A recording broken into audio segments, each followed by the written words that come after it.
Well, hola people, konnichiwa, bagikan bersama saya Alfian di channelnya Kudete.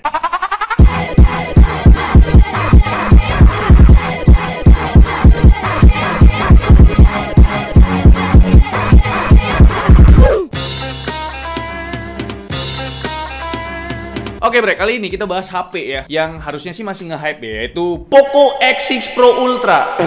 Maksudnya Xiaomi 14T. Ya, aku tau lah kalian udah banyak nonton reviewnya Xiaomi 14T ini ya kan. Hal pertama yang dinotis tuh pasti desainnya. Kenapa kayak kompor 4 tungku bang? Ini mah Poco X6 Pro yang dikasih Leica bang. Kenapa bodrek nempel di HP bang? Ya gitu lah ya kan. Soalnya desain kali ini jadi kelemahannya Xiaomi 14T series ya. Kesannya tuh kayak downgrade dari desainnya Xiaomi 13T tahun lalu yang jadi HP goib ya kan. Yang laris banget lah gitu loh. Desain Xiaomi 13T tuh berasa lebih dewasa dan profesional gitu loh. Ditambah material backdoornya yang kesannya mahal ya kan. Sedangkan 14T ini pakai backdoor kaca dan frame polikarbonat. Dan yang beda dikit ada tombol powernya bre, yang ada teksturnya gitu. Mungkin biar ada pembeda dari tombol volume yang di atasnya ini. Sisanya sih ya frame kiri polosan, frame atas ada IR Buster dan dual mikrofon, dan frame bawah ada port USB Type-C 2.0 yang artinya nggak bisa buat display alternatif kalau dicolok ke monitor gitu loh. Terus ada slot dual nano SIM card tanpa micro SD. Pastikan kalian pilih yang storage-nya lebih besar bre. Dan terakhir ada speakernya. Loh, mono speaker tak? Kagak bre, satu lagi tuh ada di earpiece di bagian atas. Jadi speaker di 14T ini ya kualitasnya sih ya cukup aja ya. Bassnya nggak begitu powerful tapi punya clarity yang cukup jernih. Tapi sayangnya bre, lubang kesayangan kita absen di HP ini ya. Jadi kalian cuma bisa pakai TWS ataupun splitter jack 3.5mm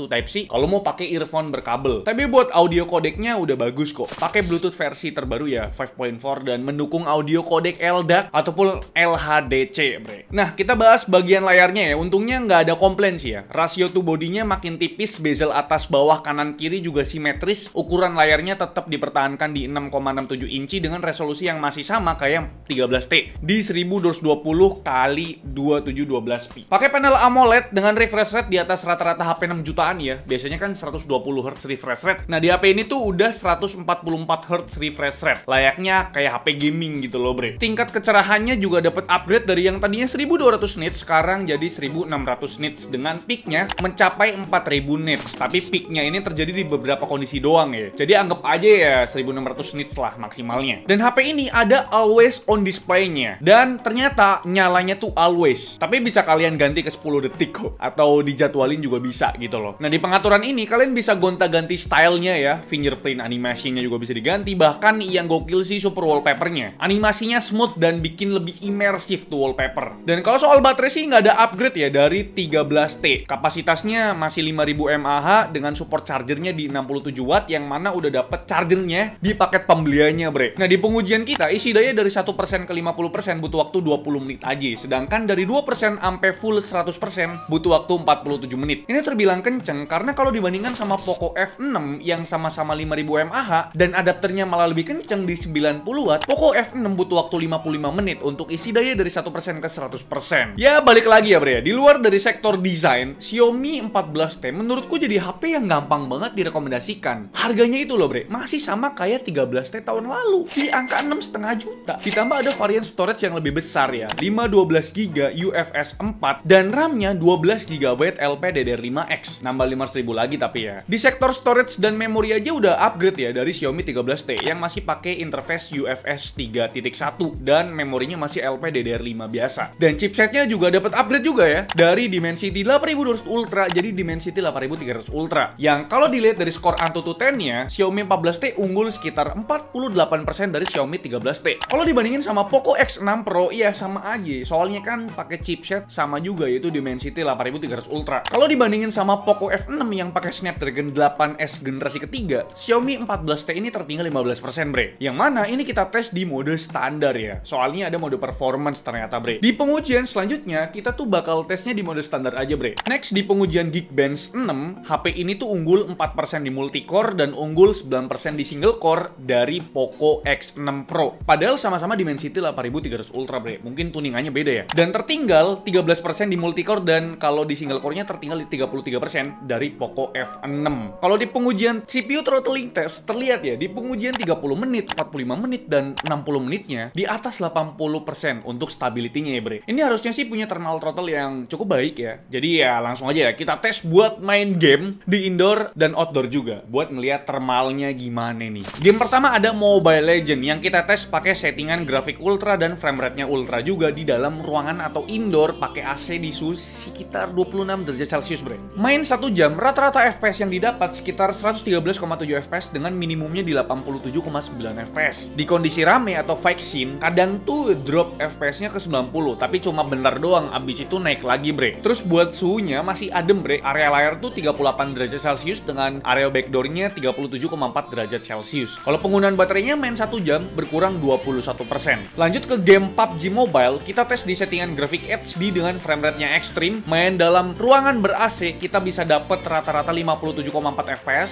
dan sangat stabil ya FPS-nya. Nggak ada drop FPS ataupun stuttering nih bre. Terus suhunya masih terbilang adem juga ya kan, karena belum menyentuh 40 derajat Celcius. Area layar mentoknya tuh di 39,4 derajat Celcius dan area backdoor-nya di 39 derajat aja. Buat penggunaan baterainya main 1 jam cuma berkurang 16% aja bre. Ini dikarenakan limitasi FPS yang mentok di 60 FPS doang gitu. Sedangkan di Mobile Legends kan limitasi FPS-nya bisa lepas gitu loh sampai 120 FPS. Jadi wajar aja kalau main 1 jam di Mobile Legends lebih boros baterainya gitu. Lanjut game ketiga ada COD Warzone ya. Ini game triple A lah jatuhnya, game berat. Yang kita mainkan di preset rata kiri ya. Buat main di indoor pakai AC selama 1 jam kita bisa dapat rata-rata di 50,3 FPS dengan minimumnya di 29,5 FPS bre. Tapi memang ya karakteristik game triple A ini masih kurang stabil di HP bre. Kadang kita dapat drop FPS dan stutter di kondisi tertentu. Tapi nggak yang sampai parah banget sih ya. Paling dropnya ke 30 FPS lah, habis itu naik lagi. Suhu di game COD Warzone udah sentuh di 40 derajat Celcius, tapi yang sisi layarnya doang. Kalau sisi backdoor-nya mentok di 39,4 derajat Celcius. Dan buat penggunaan baterainya ya, selama kita main 1 jam itu berkurang 21% juga, sama kayak di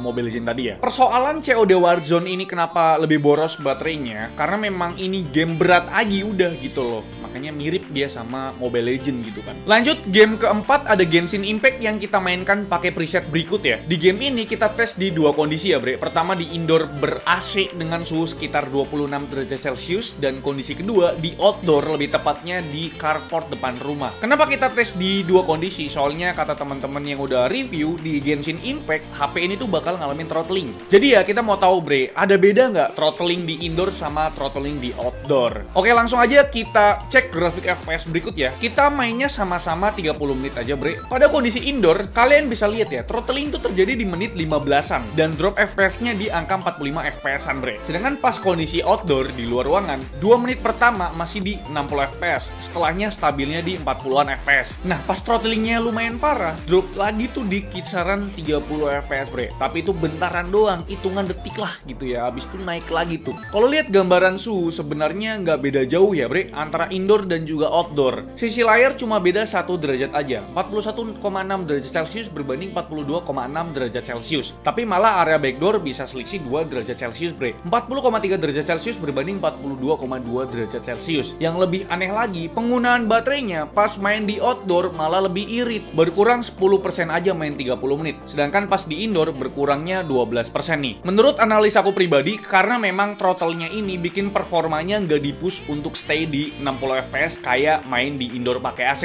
Melainkan di 45 FPS. Jadi ada bagusnya juga sih ya. Walaupun main di outdoor, sistem memastikan supaya HP-nya nggak overheat atau nggak kepanasan. Itu kenapa ada throttle yang bikin performanya di stuck di 45 FPS. Dan suhunya dipertahankan supaya nggak menyentuh peaknya di 45 derajat Celcius. Karena di beberapa HP yang kita tes, pas main di outdoor, itu kadang nggak ada limitasi yang bikin HP-nya overheat. Dan malah justru bikin baterainya jadi lebih boros. Jadi ya ada sisi positifnya sih ya soal limitasi ini atau throttle ya kan. Ketika sistem tahu kondisi ruangannya nggak memungkinkan untuk push performa, dan ini bikin penggunaan baterai jadi nggak boros juga bre. Tapi menurut kalian gimana bre? Coba komen di bawah dah. Game terakhir ada Car X Street yang kita tes dengan preset sebagai berikut. Lagi-lagi kita tes di dua kondisi bre. Soalnya kan ini game berat banget ya. Jadi pengen tahu selisih performanya gimana nih. Buat grafik FPS-nya emang sama-sama fluktuatif ya, parah ya kan. Tapi pas di kondisi indoor, performanya jelas lebih lebih oke. Dapat rata-rata di 44,5 fps berbanding 40,8 fps ketika kalian mainnya di outdoor. Terus buat suhunya juga berasa beda banget ya. Buat area layar beda sekitar 3 derajat Celcius, 44 derajat berbanding 40,8 derajat Celcius. Begitupun di area backdoornya, selisihnya tuh 3 derajat juga, 43,5 derajat Celcius berbanding 40,4 derajat Celcius. Dan buat penggunaan baterainya gimana? Ternyata mirip bre, main 30 menit sama-sama berkurang di 11%-an nih. Di pengujian gaming tadi, kita bisa simpulkan bahwasanya memang Xiaomi 14T ini ngejar stability tapi tetap bisa ngasih performa gaming yang cukup baik ya. Sesuai pengujian kita dan data yang kita sampaikan ke kalian, ini bisa jadi acuan apakah HP ini layak untuk dijadikan HP buat gaming atau masih kurang puas. Karena Xiaomi 14T ini juga bukan cuma difokusin dari segi performanya bre, melainkan difokuskan juga untuk fotografi dan videografinya. Karena kita tahu ya, Xiaomi 14T series ini berkolaborasi dengan brand kamera kondang yaitu Leica. Pakai konfigurasi 3 lensa dengan lensa utama di 50 megapiksel bukan f1.7 dengan sensor Sony IMX906 garapan Leica, yaitu Leica Vario Somilux atau Samilux ya. Nah, gitulah cara bacanya. Dan udah ada OIS-nya ternyata ya. Lensa kedua ada lensa telefoto 50 megapiksel juga di bukaan f1.9 dan terakhir ada lensa ultrawide 12 megapiksel bukan f2.2. Sedangkan buat lensa selfie-nya 32 megapiksel bukan f2.0.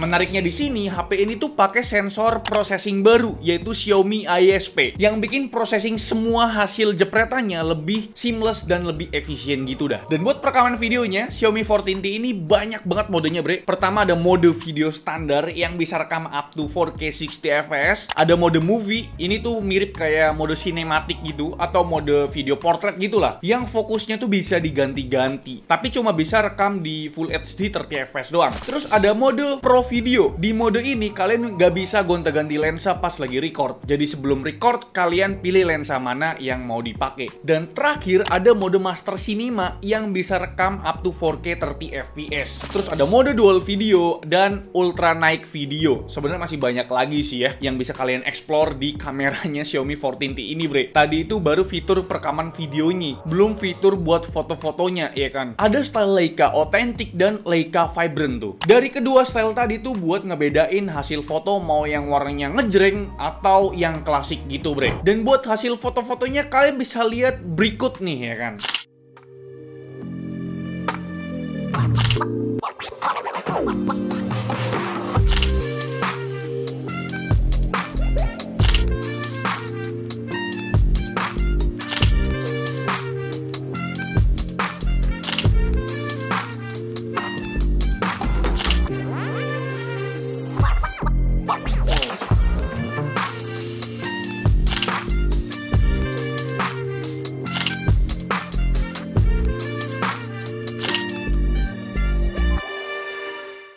Oke bre, ini adalah kualitas perekaman menggunakan kamera belakang di resolusi 4K 30 fps. Kenapa nggak di 60 fps? Karena kita lagi ngaktifin mode Cinema Master ya. Dan ternyata stabil loh videonya pak. Nih, ini pakai handheld satu tangan ya, jalan kaki biasa. Ini sambil lari nih. Wah, cukup stabil ternyata. Tapi kalau kalian nggak mau pakai Master Cinema sih bisa 4K 60 fps sih bre. Tapi sayangnya nggak bisa gonta-ganti lensa, cuma lensa utama doang. Tapi kalau kalian nggak mau aktifin Master Cinemanya, di 4K 30 fps nya kalian bisa gonta-ganti lensa. Ini lensa utamanya, ini lensa ultrawide-nya. Ya agak kaku ya. Terus yang ini lensa 2 kali dan lensa 4 kali. Gitu. Tapi tetap stabil juga sih dipakai jalan handheld satu tangan bre. Dan ini adalah pengujian di 4K 60 fps ya, sambil jalan kaki handheld satu tangan. Harusnya pasti lebih stabil, tapi kayak pergerakannya itu agak nggak tahu kenapa kayak patah-patah di 4K 60 fps. Dan kita nggak bisa gonta-ganti lensa ya, cuma di lensa utamanya aja di 4K 60 fps bre. Gimana menurut kalian? Di kamera depan pun sama ya, dia bisa ngerekam video 4K, tapi sayangnya hanya 4K 30 fps, nggak bisa 4K 60 fps. Dan ini dipakai buat jalan kaki, ya cukup stabil, tapi bukan yang paling stabil bre buat dipakai handheld satu tangan ya. Tapi menurutku ini udah lebih dari cukup ya. Kalau kalian mau selfie vlog pakai kamera depan, ini masih bisa lah 4K 30 fps. Gimana menurut kalian bre? Dan di kamera selfie-nya bisa mode portrait video juga, tapi sayangnya nggak bisa 4K 30 fps. Dia langsung turun ke Full HD 30 fps. Dan ini tuh bokeh atau bukannya di f1.4 bre. Untuk bokehnya sih cukup akurat ya bro ya. Dan ya blurnya tuh masih berasa natural lah gitu, bukan yang maksa banget gitu loh. Dan ini adalah mode movie ya, lebih ke portrait video sih, tapi kita nggak tahu di resolusi berapa ya, mungkin di 4K 24 fps atau Full HD 30 fps ya. Dia tuh ada bokeh-bokehnya gitu loh bro. Terus di tampilannya ini kayak lebih profesional gitu. Dan kita bisa pilih mau bokeh di mana tuh, ya kan? Jadi objeknya ini fokus, belakangnya blur, atau belakangnya fokus, objeknya blur. Ini mode videonya. Gimana menurut kalian? Gokil nggak? Oh ya bre, Xiaomi 14T ini bawain fitur AI juga ternyata yang cukup banyak ya. Dan ternyata di SoC-nya pun tertulis ya, chip AI MediaTek NPU 780. Nah di pengaturan sendiri ada menu AI service yang totalnya itu ada 6 fitur AI. Yang menarik tuh ada Circle to Search yang sekarang nggak eksklusif lagi di HP Korea bre. Dan AI Gallery macam AI Eraser buat hapus objek yang nggak perlu. Ini kepake banget kalau kalian lagi liburan yang rame orang atau hal-hal sederhana buat ngapus objek yang ganggu aja gitu loh. Terus ada AI Expanse ya, ini bikin foto jadi lebih luas. Terus kalau misal kalian lupa nyalain watermark Leica-nya, bisa pilih watermark yang ada di fitur editor foto ini bre. Nah selain fitur AI tadi, fitur yang lainnya juga tetap ada ya. Kayak misalkan sertifikasi IP68, tahan debu sama tahan air sampai kedalaman 2 meter selama 30 menit. Ini real tahan air ya. Tapi saranku sih ya jangan nih kan. Ya kalau dicelup-celup dong nggak apa-apa lah gitu loh. Terus ada in-display fingerprint sensor yang mana tetap responsif ketika tangan basah. Ada NFC-nya juga, terus ada gyro hardware-nya juga responsif. Terus Xiaomi 14T juga udah support interconnectivity ya. Contohnya di sini ada PocoPad, kalian bisa screen mirror Xiaomi 14T di PocoPad ya. Walau HP dalam keadaan screen off pun tetap bisa dipakai, bisa drag and drop files secara seamless juga nih bre. Terakhir mungkin soal Android support ya. Xiaomi 14T ini dapat update Android selama 4 tahun, terus dapat 5 tahun security patch. Ya lumayan panjang umur lah nih HP. Saat ini bre, Xiaomi 14T ini masih pakai Android 14 dan pakai HyperOS versi 1.0.4.0 nih. Dan kira-kira itu dia bre, ulasan atau review dari kami ya mengenai Xiaomi 14T. Dan gimana menurut kalian, apakah HP ini cukup menarik dan cukup bagus untuk dipertimbangkan? Jawabannya sangat layak ya kan untuk kalian beli gitu loh. Karena di harga 6,5 juta itu no kompromi selain soal desainnya tadi ya kan. Performanya bagus, kameranya bagus, perekaman videonya udah kelas flagship. Tapi selain itu memang tidak ada alasan untuk tidak membeli Xiaomi 14T ini ya. Jadi ya aku pribadi sih kalau ada duit 6,5 juta sih ya mau-mau aja beli HP ini gitu loh bre. Tapi gimana menurut kalian? Coba komen di bawah bre. Like video ini kalau kalian suka, dislike kalau kalian jelek banget. Dan jangan lupa untuk tekan tombol subscribe yang warna putih karena bukan warna merah lagi. Dan saya Alfian selaku dari channel ini mengucapkan terima kasih. Sampai jumpa di video selanjutnya. Bye bye.